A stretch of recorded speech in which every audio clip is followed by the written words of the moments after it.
on boats and daisy chains. Can't seem to recall my true given name. I see my footprints, how they come, how they go. Was that yesterday or only a moment ago? My heart is gone. I've gone cold.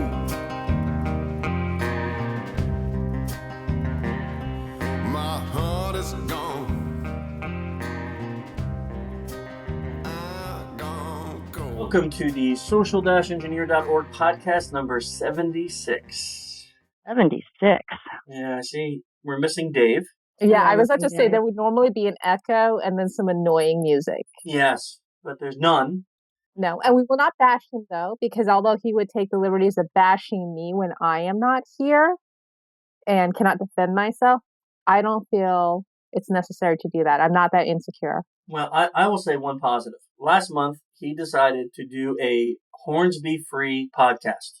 Oh, I think we got rave reviews on that, right? We got amazing reviews. Wow. I mean, we had the emails and the tweets come in saying more of that. And now that Dave's not here, we're going to get 2 months in a row Hornsby free. Wow. Yeah. I think the fans will love it. Awesome. Yeah. Well, I did not hear about that. All the good reviews that it was Hornsby free. So that's amazing. So he should actually take this as a learning experience that people prefer Hornsby free podcasts. Yeah. So what's the probability that that's going to happen? No, it's not, but I think what we should do is Michelle and I should get invited on the Trusted Sec podcast, and then we should play like horrible, like heavy metal music or something terrible that his fans will hate. Well, what does he hate? I don't know. That's a good question. Dave's Never like mind such a what the happy fans guy. hate. He probably likes everything, knowing Dave. Well, we have people out there that probably know, so I think that's a good question to pose. Yes, fans. What music does Dave Kennedy hate? Let us know, and then we will secretly get on the Trusted Sec podcast and play it for an hour straight. Well, you know what we could do is I was at the Metropolitan Museum of Modern Art in New York one year, and they had a living performing artist there, and she screamed randomly.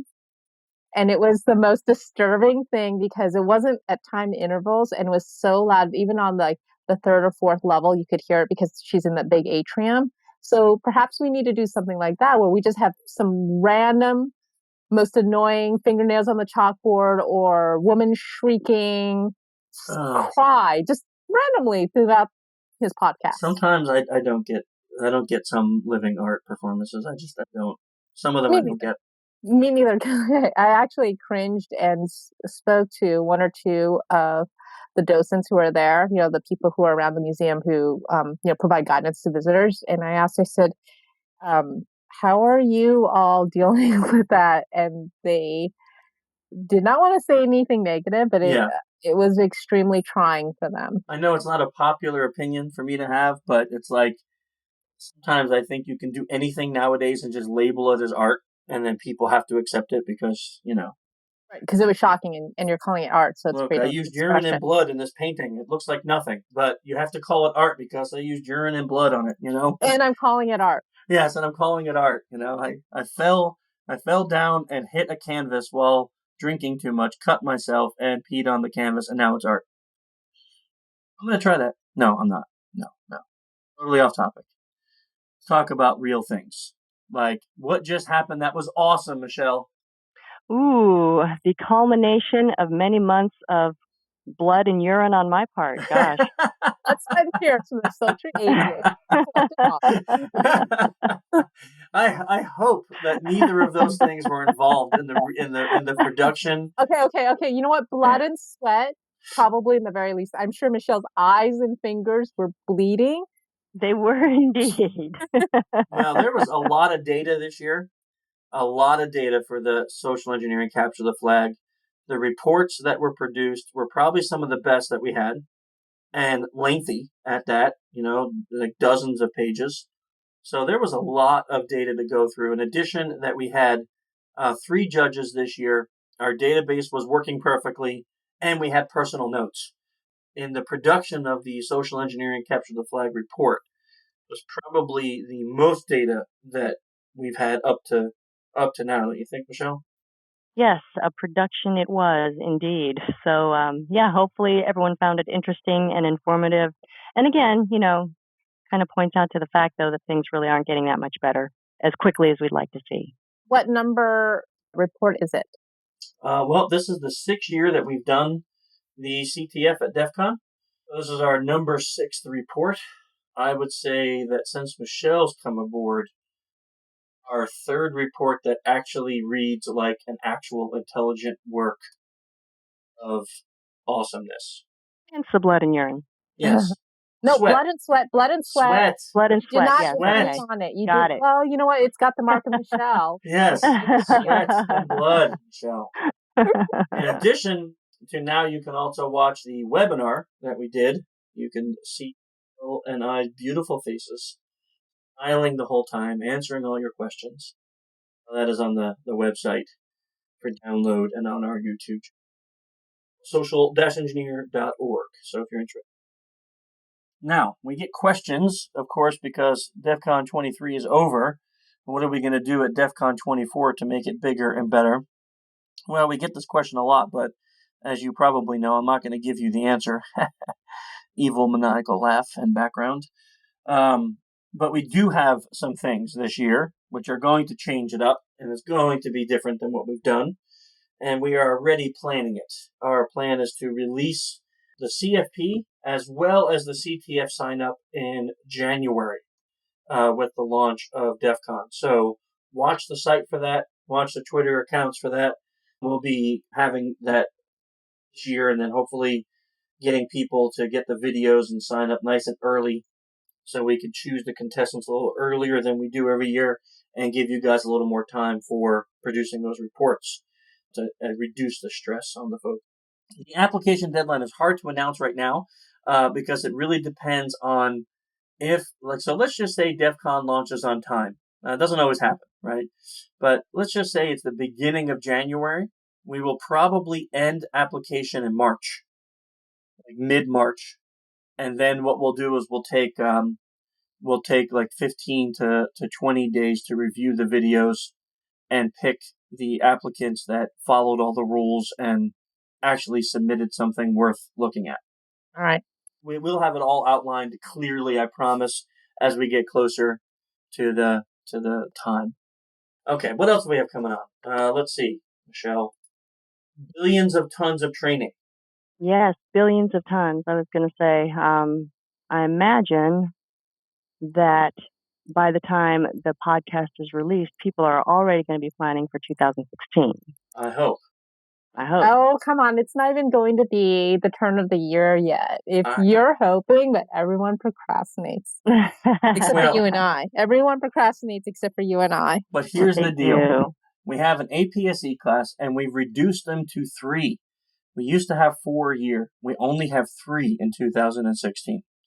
And one of them, 2 of them are in the U.S., one of them is in the U.K., and the one that's starting off in the U.S. is February 1 through 5 in Orlando. And the signups for that are still going. So if you are interested, you need to get into that class now before it fills. We are... Black Hat's always our largest class because we take the most people there, but generally in our public trainings, we don't take more than 20. So we will be stopping that somewhere between the 14 and 18 range. We'd like to, and if we have a large overflow, we'll take a couple more. But that's where we usually like to be, somewhere in that. Also in Orlando, February 16 through 17, we have an advanced OSINT course, which Ping, you just went through that with us in Amsterdam. Awesome, awesome, awesome class. I will have to say that if you're not deeply technically inclined, it's a perfect class for you. I mean, you can be if you want to be deeply technical inclined, but you don't have to have like deep pen testing, red teaming skills to get a lot out of the class. The class flowed very, very well. Learned a ton. It was just a great feeling class. Like I didn't feel overwhelmed. I took the Maltego class a few years ago from the Paterva guys. And there were some aspects of it where I just felt so overwhelmed because it was such a deep dive into Maltego. You do learn some of the basics of multi-go, just enough to get yourself started.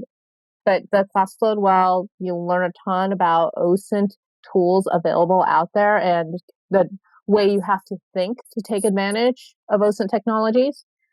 I don't have anything bad to say about it. Man, we didn't even pay you for this. What I do have to say bad about it is, Chris, I arrived into the classroom late because I got lost going to the convention center. I went down the wrong canal. And so there were very few seats remaining. And Chris was like, don't go sit in the back, sit in the front. But this posed a problem for me because it was to the side of the room and I could not see the screen clearly. How? Just because Black Hat set up the room bad, there's not much I could do. No, but I was going to take a seat in the back and right in the middle. And you said, no, come sit up here, so that he could shout at me the entire time, tell me that I was going to eat people's hearts, which just scared the classroom. It did. And it was good. They were scared of you and you helped keep them in order. Yes, There's something to be said for that, Ping. That's valuable. It's valuable. I mean, it was just me and Colin, and I needed some heavy weight, and Ping was the heavy. Yes, because I was poised to go and rip people's hearts out of their chests and eat them raw. They were afraid of her. It was interesting, though, to culturally learn about the differences in the laws, especially regarding surveillance technologies and what you could and could not do in different countries in Europe. So for any of you guys who are coming from outside the U.S., that's something you have to take into account. Yeah, that was really interesting for me, too. I always enjoy when we have people from different countries in the class, because then we get to hear the laws that, garbage harvesting and dumpster diving and recording and video recording. So it's kind of cool to have that going. That was a good class. I actually really enjoyed the Amsterdam Black Hat class. I would do that again, believe it or not. Just don't tell anyone I said that. But yes, definitely anyone out there who wants to take the OSINT class, take it. So that's February 16, 17. Now, the next one, which is already sold out in full, and I know it's just a tease, but it's the master's level class. This is the reason why we reduced APSE to 3. It's because we're doing one of these a year. And that is limited to graduates of the APSE class, and only 12 people. And I've had people literally call and say, no, you're just using scarcity. That's not true. But I promise you, it is 100% true. There is no more than 12 people in that class. We can't do it. And we will release more once the class is over. You'll understand why. It is a live SE pen test. So it is going to be really awesome. So when is that? February 29th through March 4th, also in Orlando. Okay, but wait. If it's only, so if this one's full, when's the next other chance they're going to have to it's going register? to be next year. 2017. Yeah.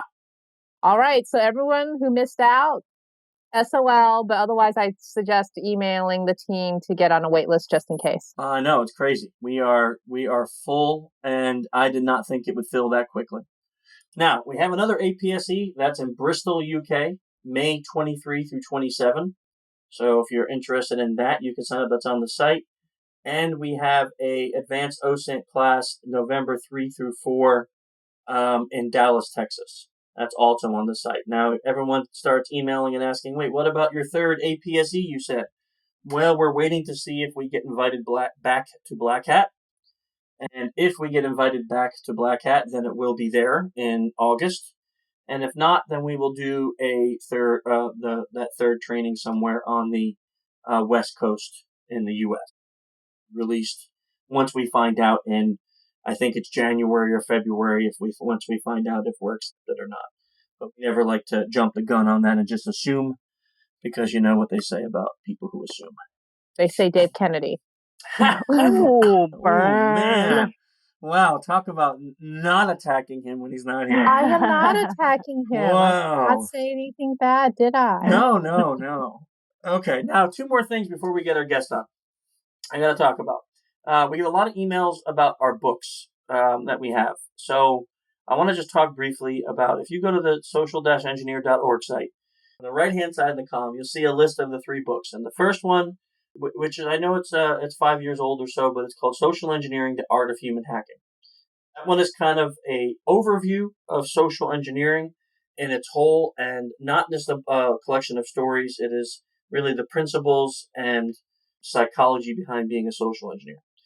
And the second is Unmasking the Social Engineer. That one was a book that I co-wrote with Dr. Ekman, all about nonverbals and facial expressions, about how to not only read them, but use them as a social engineer.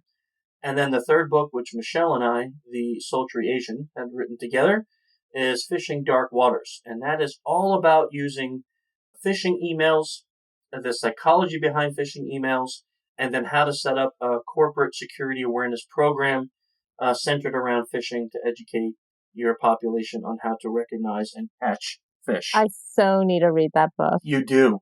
Because that's a big part of my job now. You should probably get a signed copy from Michelle. I don't need to have a signed copy from Michelle. Do. She will transfer the information to my brain. No, you need a signed copy because she has the coolest little signature thing. Her dad made her a little stamp with her name and Japanese characters. It's called a chalk. Hello, I've seen it. Okay, well, it's awesome. You did. It's awesome. And it is awesome. I think anyone who can get a book signed by Michelle has a little piece of that. It's pretty cool. I'm all for it. And lastly, but not leastly, we have been working hard based on all of your feedback, everyone who's been emailing us, and used the forms on the website to revamp our framework, and we have been working on it nonstop. We have removed sections that are old and useless. We have added new sections. We've updated sections that are old.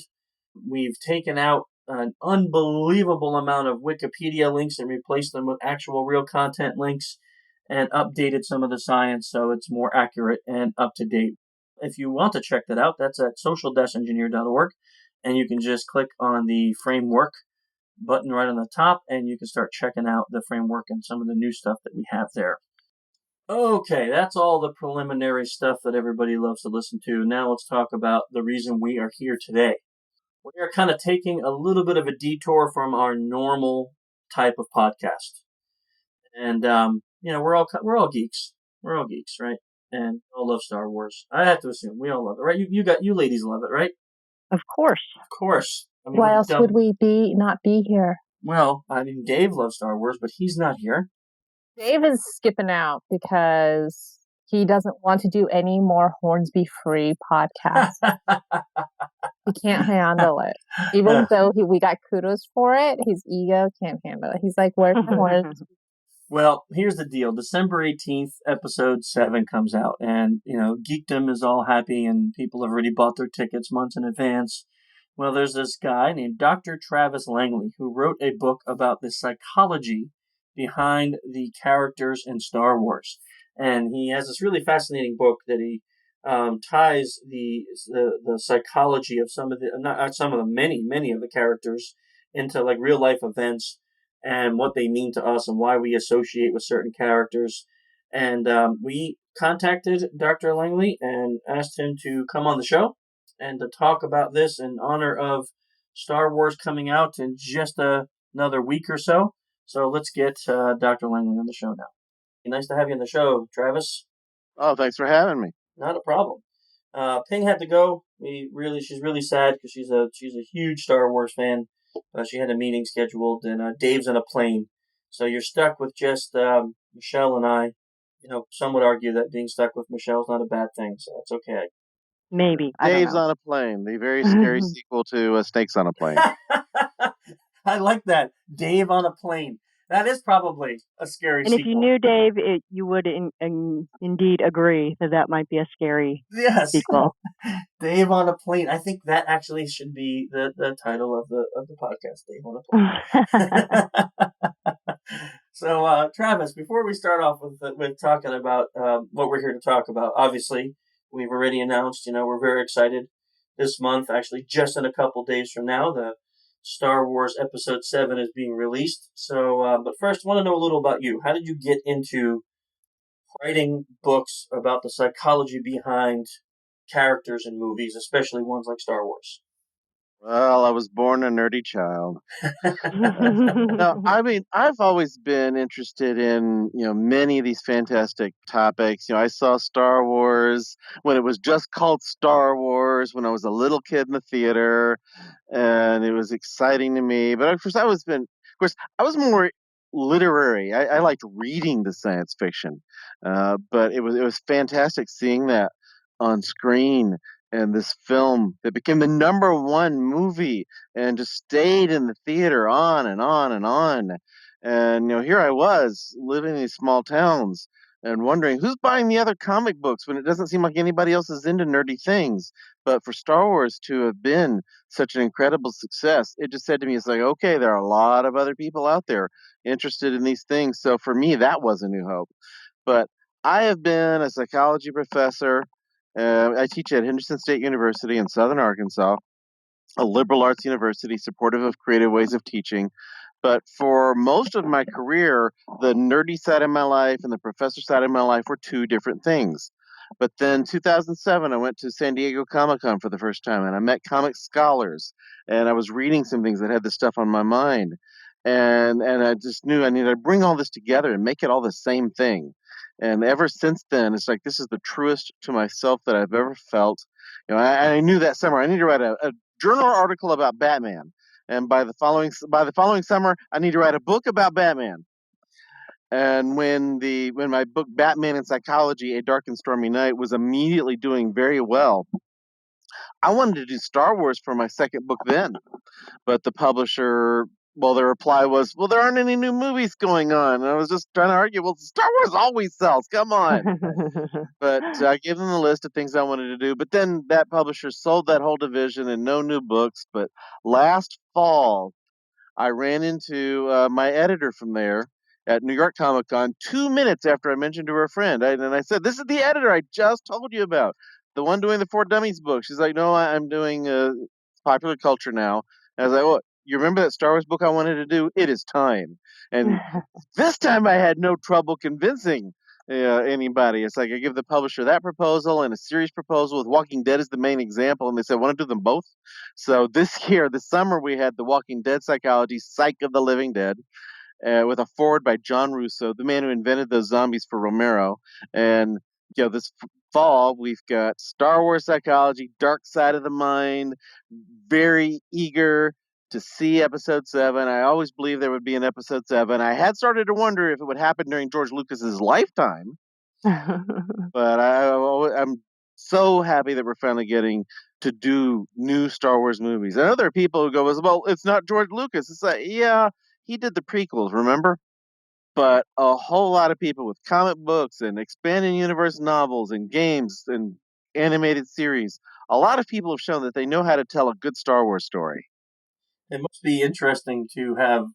I mean, I imagine we're in the same age group, to have grown up with Star Wars and now to be actually involved in some form of the storytelling to an extent, analyzing the storytelling at least. It's a weird kind of honor. It's not like we hired by Lucasfilm or DC Comics or any of those, but having these books go out there in the world, this is something that's going out very popularly, reaching many people, where I wind up doing interviews like this, whether it's through the publisher's publicist arranging it or people inviting me, and I do a lot of convention panels. I've done hundreds of convention panels talking about psychology and popular culture. And I feel honored to get to be some odd little, blip in the history on these topics. Yeah. So forever, when people search Star Wars and psychology, they may get your name next to it. So that's got to be pretty cool. Well, if you search Batman psychology, you immediately find me. And then you start searching things like Walking Dead psychology, Star Wars psychology. You very quickly find me. Yeah, if you just search Batman, you get me. I'm just kidding. No, you don't. just a little background story. He claims to be the Dark Knight on weekends. This I is don't his claim night it. job. Okay, listen to this. Listen to this closely. I'm Batman. I mean, really? Can you argue it? I know you've worked on that a lot. I sound just like him. Okay, there's no question about it. Okay, and have you ever seen me and Batman together? Ever? No. Oh, that's Have you? Have you? No. More I have proof. not. More proof. See, and he goes saying this very publicly That's true. as this kind of reverse psychology way of covering up his identity. There it is. They won't believe I'm Batman because I'm saying it. That's it. You see? The guy understands me. I love this doctor. Okay? Well, I'm going to want to see you in the hood. That's all I'm saying. So let me ask you a couple questions because here, this is a little bit of a break for our normal podcast. Normally, we're focusing on security and the human side of security, but Hey, Star Wars starts off with a security breach, though. Come on, listen. The rebels have stolen the plans. Princess Leia's slipping them off. They're the R2D2 unit. He's like a giant animated flash drive for her. She's sending them off to Obi-Wan Kenobi. that's The great. Death Star gets destroyed because of that. The whole movie could be interpreted as one big security breach. It can. Like, this is a giant social engineering gig. Star Wars is a giant SE pen test. She had corporate espionage. I love it. Okay, so now we haven't taken a break from our normal podcast schedule. We actually are right in tune with normal podcasting, which then makes this question even easier. So, of course, for us, because we have to do all these things in our industry, companies hire us to make believe we're the bad guys, but we have to remember we're the good guys. So I kind of look at this as like the dark side and the light side, right? You want to be the good Jedi, not the Sith, but you have to understand how the Sith work in order to battle them. And there seems to be a lot of psychology in Star Wars, obviously. So how does basic human emotions, like things like fear and anger, how does that affect the storyline, or how do you think that affects the characters in Star Wars? Well, the characters actually spend quite a bit of time discussing that, especially the Jedi. They fear, honestly. They have very strong feelings about these things. And in fact, they fear emotion, and it might not be healthy for them, too. It might even lead to some of their mistakes. After all, you know, they did collapse. The Jedi, fell apart, to the point to where there was one guy in a robe who then trains this kid Luke. The Jedi did not succeed. You could say, well, they've held up for thousands of years. Yeah, well, they've all fallen apart at a certain point because of their fear of emotion. They do value love, but they say you should value all living things.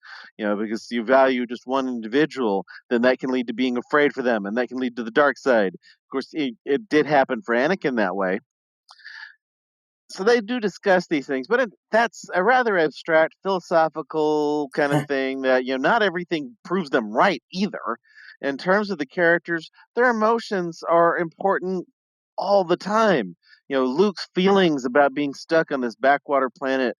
Luke's feelings when he finds out there's this opportunity to leave and go adventure with Ben, but he resists. Oh, that's your uncle talking, but then the uncle and aunt are dead, and Luke's not really showing his feelings. And some people make jokes about, okay, he screams upset about Ben, and he doesn't really show feelings about his aunt and uncle. Hey, he could have been standing there staring at those that smoke for hours. They just didn't show that, like they don't show people tying their shoes in movies. There could have been a lot of other things going on there, but we see Solo, where he's this braggart who has strong feelings about his ship. He's got a sense of pride about it. We don't know yet, since we haven't seen the ship. We don't know if he's justified for his sense of pride. The most definite thing we find out about him very early on is, okay, he definitely killed Greedo. Regardless of who shot when, he blew the guy away. He murdered a guy very quickly. These different characters, they're led by their feelings, and should they be led by them or not?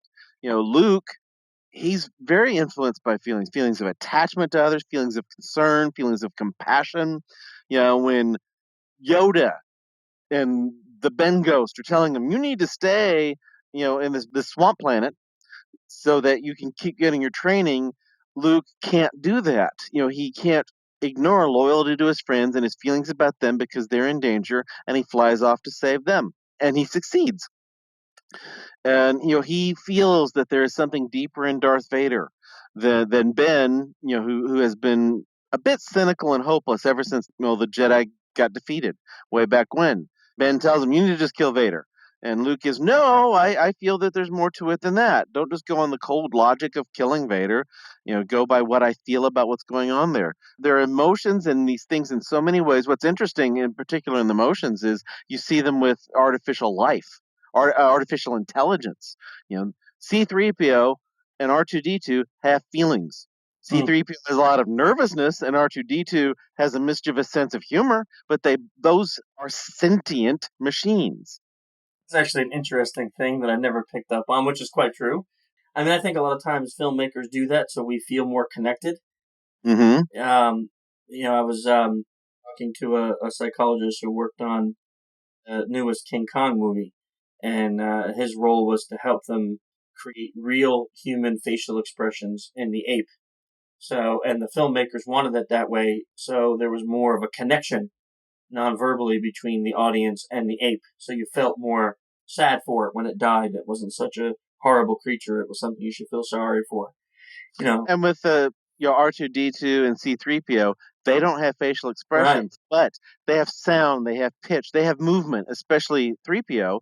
And R2 will have, sometimes it's just the simple way he pivots that head area. There's still a sense of what goes on there. When at the end of Revenge of the Sith, when they're going to wipe 3PO's memory, but they don't say anything about R2D2, and R2 makes this teasing sound at 3PO. Yes, I remember that. Or at the end of Return of the Jedi, when Darth Vader is watching the Emperor zap Luke, it's like there is no facial expression on that mask. There's just the simple shift of the body, where his attention goes. He looks at Luke, he looks at the Emperor. You see where his attention is lingering. And it's very powerful, actually. It's conveying that he's torn. You see where his focus is. They added him saying no right before he turns, and I think that detracts from it because it's an amazingly powerful scene with no actual facial expressions, but it is in body language it is conveyed. Oh, I was just going to ask Travis if you thought then that the Jedi philosophy is incorrect or inaccurate or applied in an erroneous fashion, because you brought up all these examples of clearly when human emotion positively affected the outcome of something, of a situation.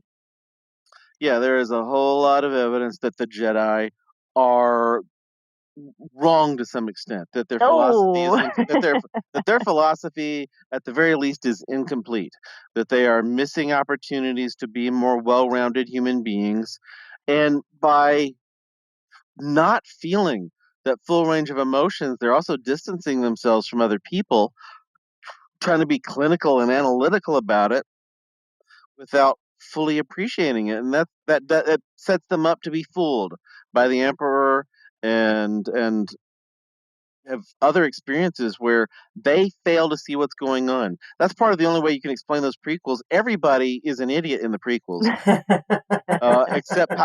And it's even hard to argue that Palpatine is a genius. I know there are people who say it is. Like, no, he gets lucky that everybody else happens to be an idiot in exactly the way he wants them to be. Even Yoda, makes decisions like, oh, well, we should go off and get those clones that for some reason somebody made those clones, and they they You they just called make Yoda an idiot. I don't know how I feel about this. Okay. he makes some terrible decisions in the prequels. Not once does he show any sign of seeing through Palpatine and what's going on until it's way too late. It seems like, I mean, looking at that and looking what you were saying about the robots, just from a filmmaker perspective, that must be a harder job for them because they're trying to get you emotionally connected to something that cannot display the basis for human connection. Yeah, of course, some of that, if you have people who are trained in theater, like Anthony Daniels and some of the others were, they're accustomed to having to convey these feelings with body language because their facial expressions don't show up well to an audience out in the theater. Yeah, but now you're talking about a robot like R2D2, which doesn't really even have a body No, to have language, right? I'm amazed. It's very impressive. They don't particularly anthropomorphize R2D2. You just got this little trash can rolling around with okay, there is one thing that serves as an eye. It's that lens that's up at the top of the trash can lid. It serves as an eye, and that's about the closest you come to anthropomorphizing in appearance R2D2. Yeah. but it certainly speaks to human beings' tendencies to look for those kinds of things, whether they are there or not, I would imagine. Yes. Yeah, we are wired to look for patterns, things that fit the familiar patterns that the neurons in our brains are ready to recognize, and we are born ready to respond to things that resemble human faces. And we have a tendency to take random stimuli and interpret them as fitting things that are meaningful to us already. So we're ready to take something like R2D2. It's presented to us as a sentient being rolling around on these two leg things, and we invest some of our expectations about a character in what we see there. Yeah, that's fascinating because it is true. Nowadays, especially we see like in movies and even cartoons, they're using more and more human-like body language and facial expressions to make us connect with them. But C-3PO and R2-D2 have been since the 70s, long-lasting characters, and everybody that likes Star Wars loves those guys. Mm-hmm. And they've never went away. They've been in every movie, and we all look forward to them. They've been in all six. We look forward to them doing more. We know there's the possibility they could get blown up at some point, which, of course, they're still machines. You can fix that one. But one of the things that interests me in Star Wars with those droids is how they become this rather special minority in a universe of diversity.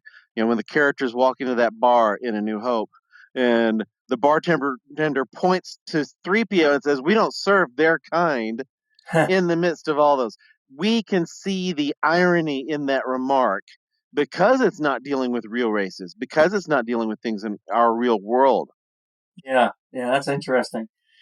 Back to Michelle's comment when you boldly said that the Jedi were wrong, and probably there was an audible gasp that went through the earth when you said that. They fell apart. They did not last. At a certain point, there are no Jedi around. There's Ben living in a cave, and there's Yoda off in a swamp somewhere. Neither one of them doing anything except, hoping Luke and his sibling will do something someday. So the Jedi are gone. They failed. So that really hurts the way you say it. Usually, I'm the one sticking up for the Jedi when people are trying to tell me the Sith are so cool. But that's where this conversation has gone. Well, so would you then say though that the Sith have a leg up on this conversation because they embrace certain human emotion? Yeah, but then they'll let it run them. There's the egotistical, selfish, so focused on their own feelings and not enough on other people. So they're each going to extremes. The Jedi trying to generalize. It's like, we'll appreciate all people, without having, such particular feelings about a specific individual. And then the Sith are so focused on their particular selfish passions, that of course, anybody who takes anything to an extreme is going to screw things up. For all they're talking about balance in the Force, they're not looking at individuals. What does that even mean on balance in the Force? Apparently, the Jedi think it is, well, if we wipe out the other guys, then we've got balance. But that's not what balance means. And the Sith have this very stupid rule of two. It's like one master and one apprentice. Well, all it takes is one person getting killed somewhere along the way, and the entire line is gone. So that's a rather silly rule. And hey, maybe Yoda was wrong about that rule. Man, I tell you, it was ripped apart my whole childhood. I think the discussion about sort of heroes versus villainy in general is really interesting because in a lot of ways, this is just my personal feeling about it, but villains are ultimately more interesting and more faceted and more complex simply because they don't have to stick to a moral code. They do tend to be extreme in a lot of ways, but they're not sort of quote unquote limited by their rules about, oh, we don't want to hurt anybody, or there are things that we are not willing to do. So I think in that sense, villains can be more balanced in the sense that they sort of are able to choose from a greater range of options. And I don't know how you feel about that, Travis. It's a matter of who's telling the story. It really is. Villains can be incredibly simplistic. Sure. It's like, what's this guy's goal? To conquer the world. Why? Because his goal is to conquer the world. What is this guy? This guy is turning into sand and robbing a bank. It's that is for sure. So it's a matter of the storytelling. Likewise with the heroes. Well, what else is going on with the heroes? When the hero is weighing, it's like, what's the practical thing? What's the right thing to do? Ben is simplifying some things. Luke is actually making some pretty complicated choices. He hears what Ben and Yoda are saying, and he's trying to take what's right from them while weighing what he sees and what he feels. And Luke is actually, I would argue, one of the most complicated characters in all of Star Wars. Certainly, he is kind of an independent thinker, right? He has his mentors that tell him sort of the proper ways to behave, and here are the rule sets, and he's definitely willing to stretch beyond that. And the villains, we don't tend to see a lot of detail on the villains.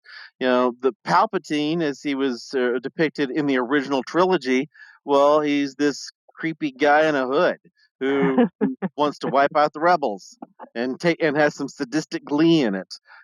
Darth Vader. Honestly, the biggest reason that we're glad Darth Vader, you know, does the good thing in the end is really because Luke cares about what happens with Darth Vader, and because Darth Vader has a cool design. Why are people interested in Boba Fett? It's like at the very beginning, why were people interested in Boba Fett? My daughter-in-law watched the original trilogy, and then she asked, "It's like, okay, why are people so into Boba Fett? He's a guy who falls in a hole." Well, Boba Fett definitely has that air of mystery about him, right? You don't know about him, so it makes him sort of an unknown entity. And I think we're always sort of interested in those kinds of puzzles, and it's an air of mystery. Do you think he was meant to be the big character that he became, or did he become the big character because everyone was interested? He took George Lucas by surprise. So no, it's like there was a design for this bounty hunter, and it just got people's attention. Lucas didn't have much planned for him. That's why he killed him kind of casually. In fact, one of his biggest regrets in those movies is taking a character that people were so interested in and killing him as kind of a joke in Return of the Jedi. So no, it's just design and the mystery. And it's like, okay, here's this character wandering around. We don't really know what he's up to. You don't even know for sure why he's doing these things. He's just doing a job. No, it just seemed to be kind of the convergence of details that grabbed people. So basically, the question of Boba Fett is interesting because I think of all the characters, well, sort of all the main characters, he is relatively non-demonstrative. He doesn't have that ability, or he doesn't have that tendency to make himself more, I guess, for lack of a better term, human. He wears the mask. His body language isn't really revealing in any way, and so I think a lot of us have a tendency to place our own sort of issues or questions or motives on something like that. He's really a perfect blank slate. Yeah, it's that ambiguous stimulus. He's Sure. he's a Rorschach ink blot in armor. Yeah, absolutely. Do you think he became so popular just because of his cool armor, his costume? That's what it started with. There was originally, this glimpse of him in the Star Wars Holiday Special, and that got people wondering, what is this character? This hint of a new character. So there was this mystery and this intrigue before he ever showed up in Empire Strikes Back. People were so eager to know anything about where Star Wars would go from that point that just that look of that character grabbed people's attention and got them to wondering. Yeah, now remind me, because I don't actually remember the dates from the first from Star Wars: A New Hope to Empire Strikes Back was when? Star Wars called Star Wars in 1977. It wasn't retitled A New Hope for 4 more years. Empire Strikes Back 1980, and Return of the Jedi 1983. Yeah, okay. So there was 3 years in between. 'Cause I remember seeing the original Star Wars in a tiny little theater in New York where we lived with my dad and my brother. I remember going and actually seeing that movie, and it was shortly after that I had in the early 80s the classic C3PO head that held all the characters. Oh yeah, that. And I still have that, if you can believe it. I still have that with some of the original characters from that, and I kept collecting them all the way through Return of the Jedi until I had the Rancor and all that stuff. I've got the little C3PO action figure from them, here in my office on my desk right in front of me. That's pretty awesome. One of the things we talk about often in social engineering is something that we call preloading. which is, preloading your target to have a certain thought pattern about you based on your clothes or things like that. And we see this often in movies in relation to the music that's chosen and preloading your thoughts about the scene that's about to play or what's going to happen. Do you think that has a big effect? The score has an effect on the viewing experience within Star Wars? Well, yeah, in fact, we've got a whole chapter late in the book on the psychology of the music of Star Wars. Jim Davies they wrote that chapter, because music's more his thing, which was co-authored by Joe Kramer, who is a composer for films like Mission Impossible 5. And they went through looking at how specific musical notes affect the nervous system itself, and they affect a mood. Certain types of music, the way the pitch will go down or go up, will affect what your expectations and what you feel is going to happen. And there's just a sudden slight little tone as like, ooh, something's going wrong, even though you don't see anything on the screen. And with Star Wars, with John Williams, a man who really knew what he was doing when he did the music for so many films and television series, he had an amazing knack for having this feel for how the music related to human emotions and feelings, and he wove other things into the music. It really demonstrated by Bill Murray on Old Saturday Night Live, when he would take the music themes and start singing them, Star Wars, I remember okay, or that. and you realize, oh yeah, it kind of is like the theme says the name. In his Superman theme, it's so clear. The tone seems to say Superman, and he does this repeatedly with these different film scores that he does. So he takes the rhythm of human speech and weaves it into those scores to have us ready to feel certain thoughts. That's interesting, and I kind of suspected that, and that's what a big thing they do in a lot of movies. But I figured like it would be really special in Star Wars. But since the score seems to be so important to much of the movie. I actually had the original score on vinyl. Thank you very much. No, come I on, did. I that's did. awesome. Of course you did. If anyone was gonna have it, it'd be you. That's epic. I think a question that I think or an area, a topic that people always want to hear about is just the idea of the Sith. You mentioned it before, Travis, and how that relates to, I don't know, the decisions that we make. I think a lot of us do relate to one side or the other, and the Sith are always interesting to me, and the Emperor in particular, very interesting topic, simply because of his ability to maneuver and manipulate. And and beyond the first three movies, just this idea that he's been planning this for a very long time. So, what are your thoughts on the dark side and manipulation? I think it's just kind of an interesting launching point, because I think the use of manipulation and influence, we deal a lot with Oh, that no, in our that's a more field. specific issue. Yeah, Yeah, we the manipulation. Well, throughout the prequels is where you really have to go more to see what Palpatine is like in terms of manipulation. Because with the original trilogy, well, he is the Emperor. He's reached that goal, and his thing is to just let's wipe out those rebels, or maybe bring Luke over to the dark side, but he's not effective at that. He's not saying the things he needs to say. I think he's just had so many years of people just doing stuff because he was the emperor that he's out of practice. In those prequels, he's a very good manipulator. He says things people want to hear. He plays to Anakin's feelings. He has a good sense. He also has Jedi powers to back him up. So empathically, telepathically, kind of cheating also, and having a sense of, oh, these are the things that Anakin is reacting to. He's having feelings about. So I'll just egg that on. It's like, oh, are they asking you to do something you don't want to do? Oh, that's a shame what those Jedi are doing to you, dear Anakin. I'm your only friend.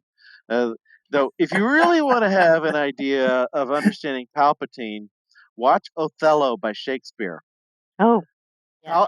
That's Iago with superpowers. We actually we had a great speaker at our conference this summer that spoke specifically about that, about Shakespearean villains and the use of manipulation. And so it's great that you bring out that point. Yeah. Iago is Shakespeare's supervillain. It's kind of a shame he couldn't use Iago in other stories. It's just such a wonderful character. This character who's devil-like in how he's playing to people's suspicions and their own feelings and their own ego, and tempting them and teasing them and throwing out, oh gosh, wonder why this would happen, and manipulating circumstances. And that's the same kind of manipulation they were playing with Palpatine in the prequels. In that respect, George Lucas had many years to get to know Palpatine. And there are plenty of other aspects of the prequels you wonder, it's like, how is this the same guy who did Star Wars? But Palpatine he had known for a really long time. Yeah, because if you look at the prequels, right, he knew them before he understood that he was the Emperor. Well, no, I mean he made the prequels knowing that's the Emperor, but he'd created the Emperor a Well, I long. meant Luke not knowing. Oh, Yeah. with before the good guys. Yeah. The other characters do. Yeah. Yeah. Yeah, I'm sure he understood it. I'm sure Lucas understood it. So it really does seem like, I mean, if you look at the series as a whole, the Jedi are constantly behind. Right? It seems like the Sith are sort of the active manipulators of the situation and creating circumstance and have a plan, and the Jedi are always sort of, oh, what are the bad guys doing and what can we do to respond, at least sort of on the surface. Well, in terms of what heroes do regarding bad guys or disasters, heroes tend to be reactive. They're reacting to what happens. They're reacting to what others are doing. Proactive heroes, they're either keeping bad stuff from happening in the first place, in which case we don't get to see the drama about it, or we're suspicious of the ones who are proactively deciding we're going to take charge and make sure bad things don't happen. Then you end up with people being suspicious of the heroes themselves. So, in terms of heroes that we can actually feel they're heroic and see the conflict, we are generally looking at stories of reactive heroes. Yeah. Very much like being in security. We deal with that. If something doesn't happen, it's a non-event. So yeah, so there's Well, yeah, very you little see, storytelling at And that then point. there's always complaints of the people who we tell you need to spend money ahead of time so bad things don't occur. And then they look at us like you just said, suspicious. You're just trying to rip us off. well, the CIA, we don't hear about their successes until sometimes long after the fact. They have so many things they're doing. They must be doing it very competently, or they'd be making the news even more often. That's great. Oh, man. Yeah, this is good. This is really good stuff. Fascinating. So I have the book sitting here on my desk in case anyone's curious. It's called Star Wars Psychology, Dark Side of the Mind. I love that you put this big, huge sticker on the front that says unauthorized. Yeah, that is somewhere you have to make sure you to make the point that people know you're not doing this on behalf of Lucasfilm or with the others that you were talking about. I like doing the unauthorized book. We have freedom of speech. We have freedom to talk about any of these things, and I don't know that I would want to do an official authorized book, because then you also have to answer to the people whose work you're analyzing. What if we go through and in our analysis, we say something about the hero that's, oh, no, no, no, no, you can't say that. That would be bad for the franchise to analyze them that way. But it's like, well, that's what the analysis is. So can you give us a preview of something that might be considered controversial, perhaps? I think what's controversial is you saying the Jedi are wrong. Okay, that's what I think Yeah, see, there we controversial. go. Travis. Well, the business failed, I agree, but come on. something in their business model did not work. You don't want to mess with Yoda. That's all I gotta say. Yeah. The Jedi philosophy is the Jedi business model, and it failed. It did fail. So the Jedi philosophy is flawed. Of course, Yoda and Ben did survive. I guess then it's not really a good philosophy to use in psychotherapy or anything like that. I guess then, huh? It depends on what you're trying to achieve. If you're trying to build a big organization, No, but you're not in real life going to be fighting an evil emperor. You're going to be fighting the smaller battles usually, and Oh you no, we fight evil emperors all the time, don't we, Michelle? know, Well, the ones who you're want. Batman, so. I'm Batman. No, but no, there's so many good things in there. It's like the philosophy of doing for others. Where the Jedi are trying to be selfless, maybe going too far as they're written. They're going to extremes, and and maybe too orderly. You can also learn from the mistakes. Your heroes make mistakes. Nobody is perfect, so we go through pointing out what's wrong with them. You're also overlooking what's right. The things that they're doing to help others, but that's not what gets the attention. It's when you start pointing out the negatives, that negativity bias, where we focus on the negative more easily. It's like, if you're hiring somebody and they name, 7 great qualities and one bad one, man, that bad one is really going to stick in your head when you're talking about them afterwards. Isn't that always the truth though? That's an interesting thought, which we know and we talk about. It's like I don't know if you've had this experience, but when I wrote my first book, I'd go to Amazon and I'd read, there's 50 great reviews, and then there's one where a guy just totally hates me as a person, and Yep. that's the one I spend all the time responding to. Right? That's the one I put all my effort into. Not the 50 people who told me how much they love me and how great the book is. Those guys get ignored. The guy who hates me and says I'm a loser, that's the guy I'm spending an hour writing a reply to. Oh, I'm not going to reply to any of them. That's well, actually, I mean, I have posted replies to thank some of the ones writing reviews out there, to thank them for taking the time to do that. Yeah, Uh, that's what I started yeah, doing in the yeah. latter parts of the book writing, and that worked much better than focusing on the negative ones. There are almost no negative reviews of my books out there, but it sticks with, like, with the Batman book. The guy who reviewed it for Bleeding Cool, he started off by complaining about all books intellectualizing comics, and I'm just thinking, why are you the one reviewing this book? Then you're not the target audience. You're yeah. If not for that guy, I would get to say universal acclaim, but I would imagine your students have a lot of fun in your class. oh, I'm a lot of work too, though. It's Yeah. I make sure it's like if we're going to be teaching a class where I'm using something like Batman or Star Wars, to teach real psychology, we've also got to make sure the rest of the world knows that they're earning their grades. So there's a lot of reading. There are projects. There are things they have to do. I always make sure students know, because I mean most of the year I teach classes like the psychology of mental illness and forensic psychology, but every spring I teach one media related class, and maybe psychology and literature, psychology and film, and twice it's been a class called Batman. The last time I did it was Batman again. This upcoming spring it's going to be Psych of the Living Dead, which is mostly a Walking Dead class, but we're going to include Night of the Living Dead. So we'll weave that in, and we'll use those to talk about psychology. And the students go in because they think this topic sounds cool and interesting, and they go in and they say, you know what, they learned a whole lot more psychology than they ever thought they would, and they understand the things because we're taking these topics, most of which they've probably been exposed to in other classes already, depending on their level of knowledge. But we're taking these things and using them to make psychology itself interesting, and then they end up understanding the psychology better. I can actually get that because I've never been a big Shakespeare buff. And then, like Michelle said, we had this conference over the summer, and we had a guy come in and give a speech on social engineering and Shakespeare. And when he started to discuss the stories, which we've all read in school, which I never really, paid much attention to, but he started to make application to my industry. All of a sudden, these stories started to come back to life. And I was like, wait, now I get it. Now I understand the characters. Now it makes sense. And I'm like, that was pretty epic to have him come in and do that. So I imagine that also applies in your classes when you're doing this with Batman and with Star Wars and other topics.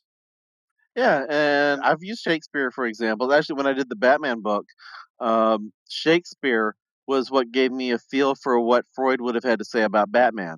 And likewise, I think it would with a look at Luke's relationship with Darth Vader.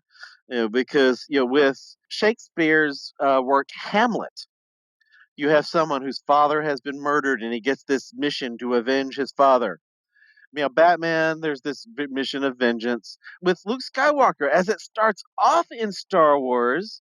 you see him with this sense that his father's dead. In Empire, he wants to avenge his father by taking on Darth Vader, the man who killed his father. And then toward the end of Empire, they just totally mess with us by saying that's not the kind of story it is because he is the father. But we've been seeing the same kind of thing. And although we don't really talk about Freud in the Star Wars book, I did talk about him in the Batman book and in a chapter in the Walking Dead psychology. But you could use the things that Freud said about Hamlet to help speculate on what he would have to say about this father-son relationship or this mission to avenge in Star Wars. Hmm.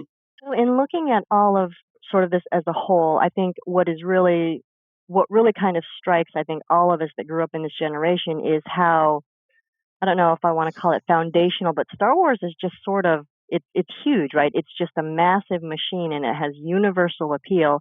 The themes aren't necessarily unique or original, but why do you suppose that it is something that still has a hold on us, as adults?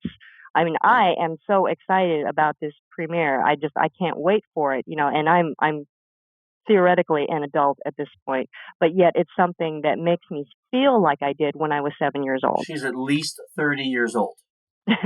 Aha. She's at least 30. At least, She's yes. between 30 and 75. But She's, but Chris, admit it, you're like a kid with this oh too. man, you kidding? I mean, I'm buying tickets 2 months in advance to a movie. Right? It's ridiculous. It's ridiculous, right? I mean, I never do that. I mean, even movies I want to see, if I miss it, I miss it. I watch it when it comes out. I'm buying tickets 2 months in advance to make sure I get to be there the first night it opens. I mean, my husband has a room full of collectibles. It is something that is just universal and it appeals to sort of all of us. And yet it's not particularly original. So I'm wondering, Travis, if you have thoughts on what gives it the strength that it does, because I don't think it's just bright, shiny lightsabers and battles in space. Well, the areas where it's not completely original, Lucas was taking those old universal themes and things we'd seen in specific stories, influences from Kurosawa films and cowboy movies and stories of the knights in shining armor Kung and, Fu and these Legend, sure. and these universal themes and stories and pulled them together in this science fiction epic story of a kind that had never been done before. And you can also argue, is Star Wars really science fiction or fantasy? And there are arguments either way. So your science fantasy is a word that is often used for what fits Star Wars. But he was packaging these in something new and original and exciting, pulling together many elements in this sense of grand universal science fiction. It's not just a science fiction story. It's a sense of something that is sprawling over the course of an entire galaxy. That it is big in a way that no story on film had ever been before. And then once he's done that, well, he's beaten everybody else to the punch, and everybody else is just copying some of what they've done or using those sorts of things. It's something that grabs us deep and stays with us. And we stay excited for these characters. And of course, he hired wonderful people with these great designs. If those designs weren't so good, they wouldn't stay with us. Imagine, Darth Vader if instead of that particular outfit, chartreuse. Yeah, or just that skull design in his mask, and little touches that were such unusual and odd things to do, like a bolt here on the face and the bolt there, and this control panel on his chest. All these elements with the design came together. So he hired a lot of wonderful people who came together to build it. So George Lucas did not by himself tell the story. He brought together a lot of wonderful people and they chose what worked out of all these things they were pulling together. Fascinating.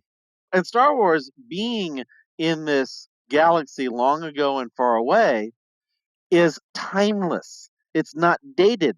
If he had a film set in 1977 on Earth, well, it's okay. That's 1977 Earth. That's old and then but by going to something like that, it's removed from our own existence, and you look at what they're doing in terms of the scale of it all, and they had a sense of how to come up with particular technological elements that would still feel true later on. It's Gilligan's Island. As weird as this is, Gilligan's Island is still on the air after all these years. Most of the episodes, you have absolutely no clue as to when that takes place. That helps it hold up over time. It's a fascinating point you just made, because you look at a movie which is a classic, right? But something like Back to the Future, now the time and date for that movie has gone and passed. And no hoverboards. And there's no hoverboards, and there's no time travel, and there's none of these things that we said we would have. So now it's become like a cult classic. It's fun to talk about, but it's not timeless. It's now past tense.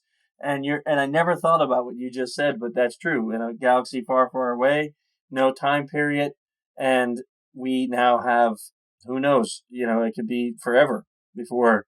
Yeah, it's a fascinating thought. Never really thought of that. And with it not even being on our galaxy, where in our world we'll end up with technology that might even look more advanced. It doesn't matter. With Star Trek being set in the future, the technology that they were giving them in 66, so come on, we have better looking Yeah. communicators now, and they have to take those things in consideration. So there are things about Star Trek that aren't as rewatchable, but just because of it having been set in our world. With Star Wars, it's not even our own galaxy that it's set in. Well, and eventually with Star Trek, we'll hit those star dates at some Yeah, point. At some point, we will. yeah. Right? 200 years from now, we'll hit those star dates. That's Yeah, true. we'll hit those star dates, and then we'll be like sitting there going, "Wow, yeah, they were way off." We'll finally have our hoverboards. So, Travis, people are going to want to know a few things about you. First, where can they go to get more information on you, follow you, to get more about your work? What website or Twitter account, or how can they find out more about you? On Twitter, I am at superheroologist. I'm also, Okay.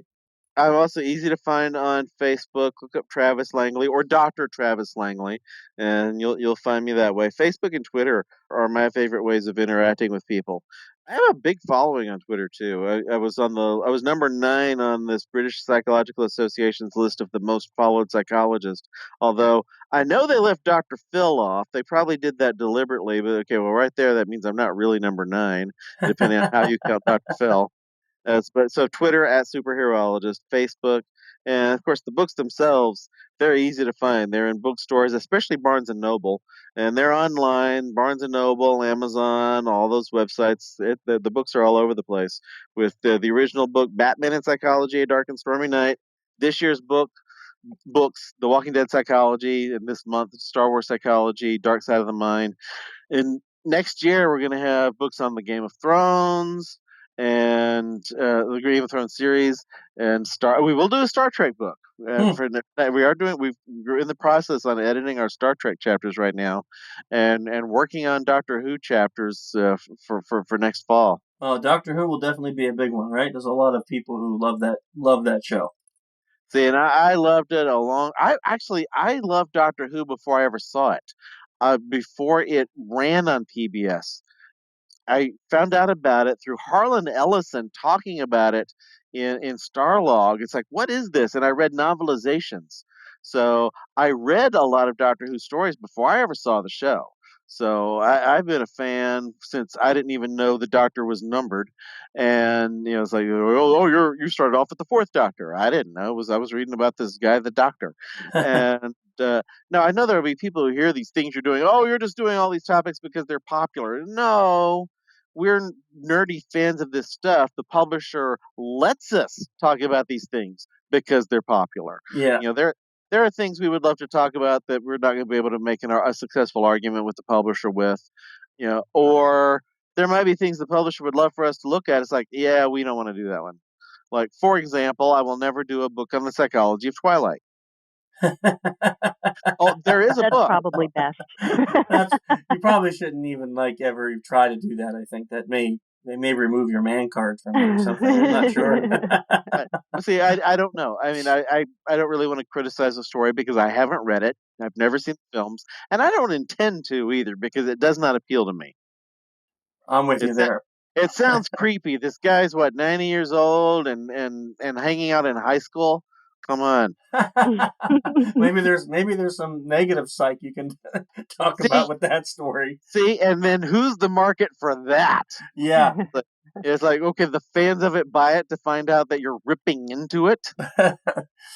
well, So those are the things that make the difference on us getting. It's like, we're not going to say anything we don't mean, but that kind of stuff does make a difference on whether the publisher will let us do these things. So we always ask our guests this one question because our fans are avid readers. So obviously, besides your books, the ones that you mentioned, which I know you would recommend, are there any other books that you have read that you say may be good for our audience?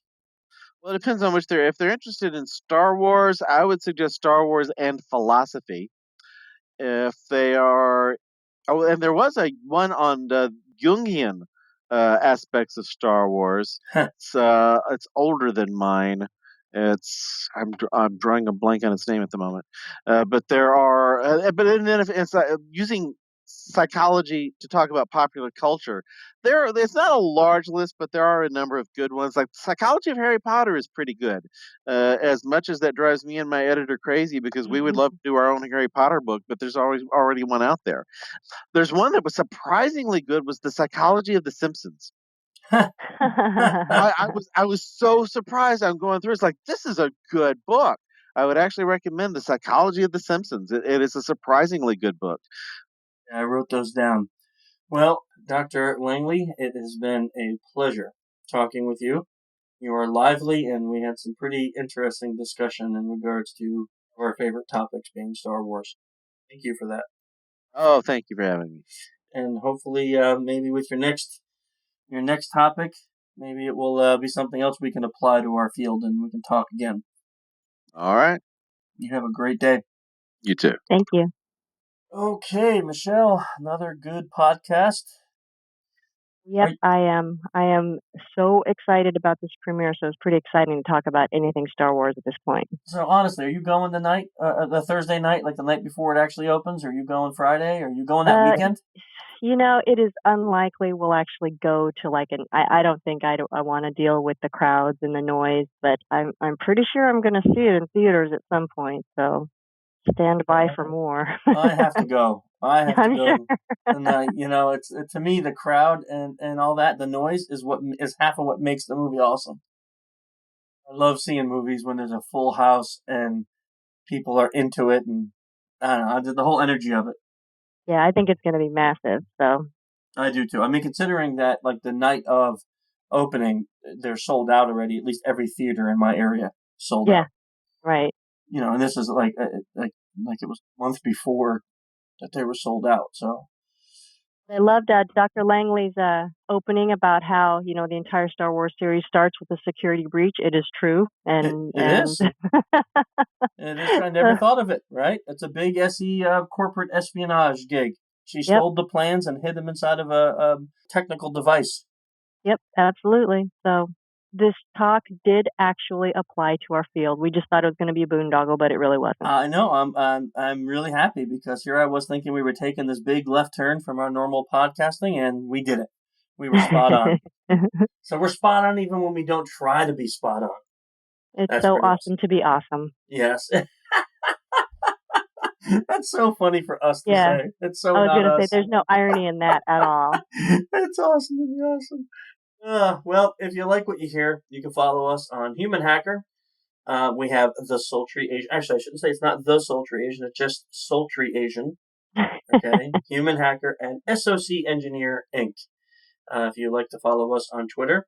Our websites, of course, social-engineer.org and social-engineer.com. If you're still on IRC, we have a channel that actually has been a little more active lately on the irc.freenode.net network, channel social-engineer. I think that's about all the ways you can contact us. Of course, we have all the other social media on the sites. We look forward to next month. As a matter of fact, I should say this for those of you who were good enough to hang out to the very end. we have a really special podcast next month. That's all I'm going to say. I know it's a big tease, but it is the first of its kind ever in the history of podcasts.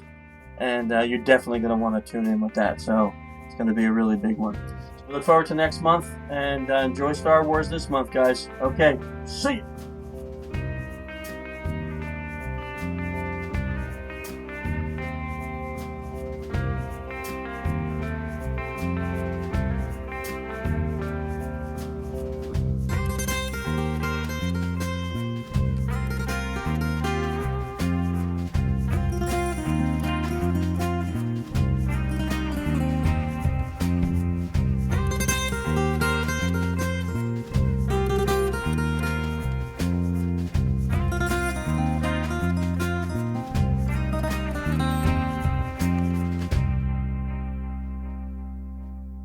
Swan boats and daisy chains.